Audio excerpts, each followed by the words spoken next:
बड़ी खुशी की बात है दोस्तों कि आज जो त्यौहार हम मनाने जा रहे हैं ये खाली भारत देश में नहीं पूरे विश्व में आदिवासी जो त्यौहार के रूप में आज हम लोग मना रहे हैं विश्व आदिवासी दिवस।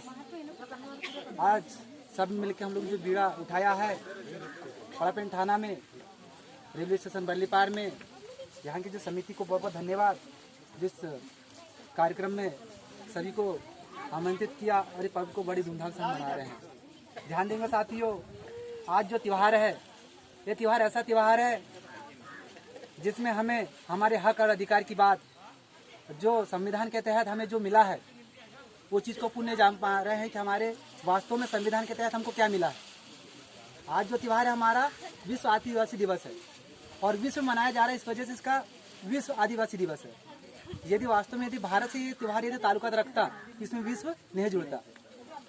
तो समझने की ये बात है कि विश्व आदिवासी दिवस क्यों पड़ा। इसमें हमारे जो हक अधिकार है, जो निचला स्तर का जो पायदान है, जो निचले स्तर में हम लोग जो खड़े हुए हैं, जो आज नरेश जी के माध्यम से बताने प्रयास किया गया कि जो उच्च पूंजी लोग हमेशा निचले स्तर को दबाने का प्रयास करते हैं, जो हमारा हक अधिकार होता है उसको हमेशा छीनने का प्रयास करते हैं। तो ऐसे त्यौहार के माध्यम से, ऐसे बहुत से वक्तव्य के माध्यम से, ऐसे अधिकारी पदाधिकारी के माध्यम से, कार्यक्रम के माध्यम से वो कानून व्यवस्था, वो चीज हक अधिकार हमें जानने का मौका मिलता है। आज हम समझता हूँ मैं यहाँ पे जितने भी लोग होंगे हमारे सगा समाज, हम कानून तो जानते हैं, कानून नाम तो जानते हैं, पर कानून के पीछे जो हमारे हक अधिकार है उस चीज को नहीं जानते। इसको जानने के लिए सबसे पहली बात हमें शिक्षा का हथियार बनाना पड़ेगा। हमें कोई लोहा का हथियार नहीं बनाना पड़ेगा, हमें सबसे पहली बात शिक्षा को महत्व देना पड़ेगा। आज हम लोग बहुत बड़ी भूल करते हैं, थोड़ी थोड़ी बातों में क्या करते हैं कि हमारी स्थिति, आर्थिक स्थिति बहुत ज्यादा कमजोर है, मैं अपने बच्चों को पढ़ा नहीं पाऊंगा, या फिर बच्चा बोलते हैं यार हमारे माँ बाप बहुत गरीब है, क्यों ना हम घर की बागडोर संभाल लेते हैं, पढ़ाई को छोड़ देते हैं। जिस समय से वो पढ़ाई को छोड़ता है उस दिन से उस परिवार का विनाश चालू हो जाता है। तो मैं सभी यहाँ उपस्थित दादा, दाई और मेरे दोस्तों से मैं निवेदन करूंगा, युवा शक्ति से, परिस्थिति जो भी हो हमें पढ़ाई को छोड़ना नहीं है। पढ़ाई वो सीढ़ी है, हम जो चीज को पाना चाहेंगे वो चीज को पा सकते हैं।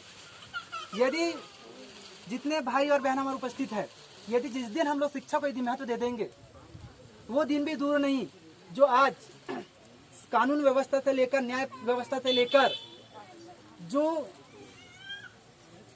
भी न्यायपालिका है वहां तक हमारे आदमी पहुंचने में समय नहीं लगेगा।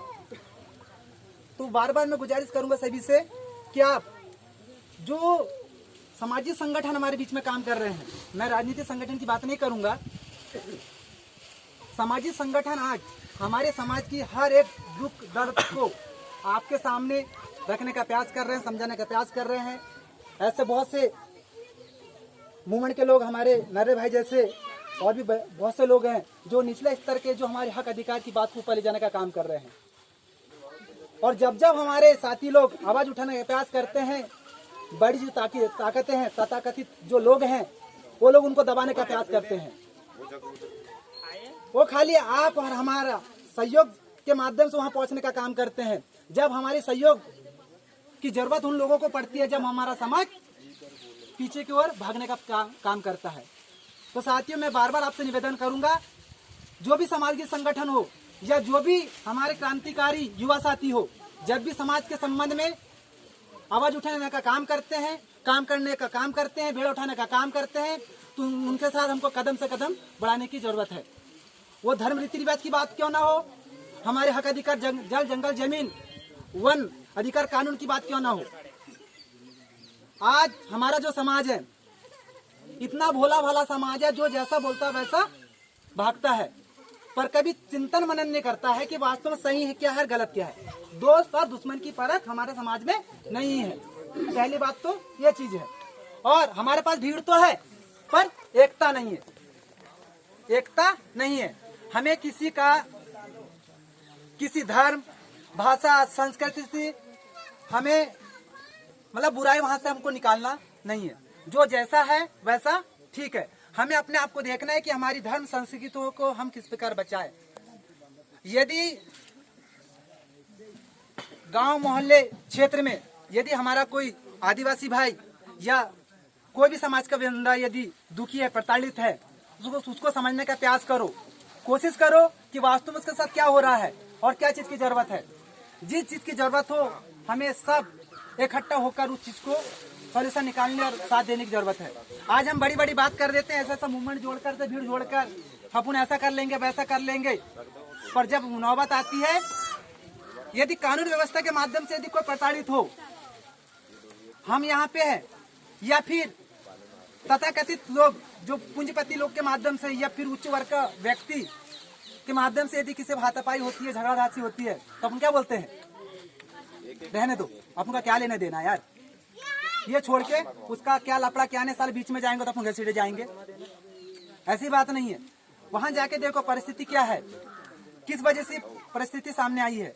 ये चीज पहली बात, आज शासन प्रणाली के तहत हमें जानकारी लेना है कि हमारे गांव में, हमारे मोहल्ले में, हमारे प्रदेश में हमारे हक अधिकार के लिए शासन के माध्यम से कौन सी योजना आई है, किस वर्ग ने लिया है, कौन व्यक्ति विशेष ने लिया है, कौन इस योजना से वंचित रहा है, उसको हम दिलाने का प्रयास करें। ये योजना आती है उसको बताने का प्रयास करें, ऐसा नहीं दबाने का। क्योंकि हमारे बहुत से ऐसे साथी हैं जो राजनीति से ताल्लुकात रखते हैं और सामाजिक स्तर से भी। उनसे बार बार निवेदन करना चाहूंगा, यदि कोई भी यदि काम करना चाहो आप, उसमें सामाजिक मूवमेंट राजनीतिक मूवमेंट को ना जोड़े।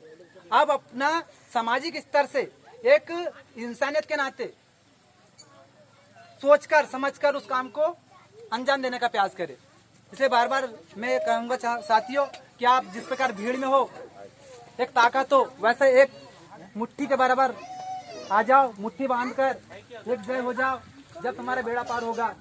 क्योंकि अभी बहुत से ऐसे आवाजें कुचल दिए गए हैं, आवाज कुचले दिए गए हैं जो हमारे समाज की बात ऊपर तक ले जाने का प्रयास किए, उनको हमेशा दबाने का प्रयास किया गया है।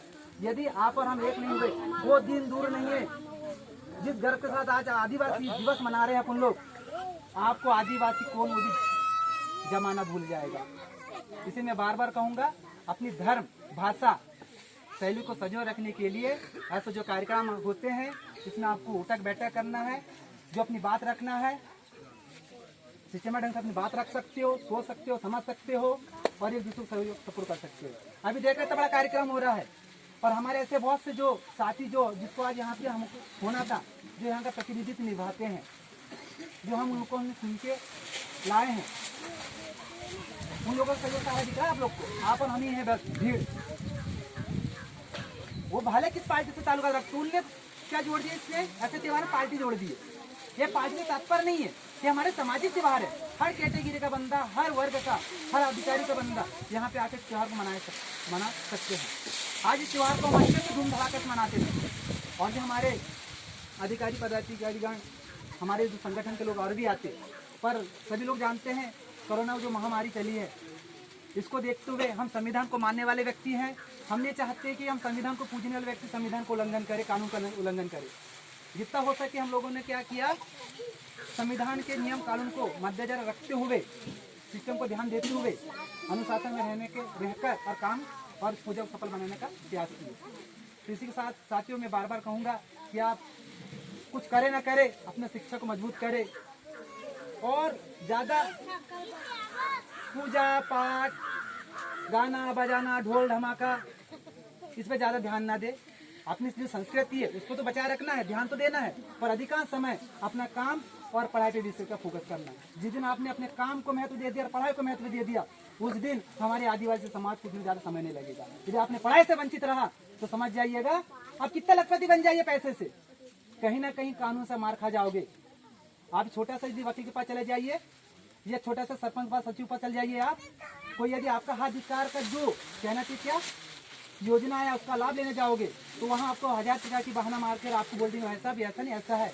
और इस प्रकार का काम करने के लिए आपकी इस प्रकार की पूंजी लगेगी कि ये चीज आपको करना पड़ेगा। यदि आप शिक्षित और समझदार रहेंगे तो व्यक्ति डरेगा, ये शिक्षित है, समझदार है, इससे लड़ना गलत है। इसलिए सबसे पहले पढ़ाई को महत्व दीजिए और अपने काम को आगे बढ़ाइए। जय सेवा, जय जवान, सेवा सेवा। ठीक है।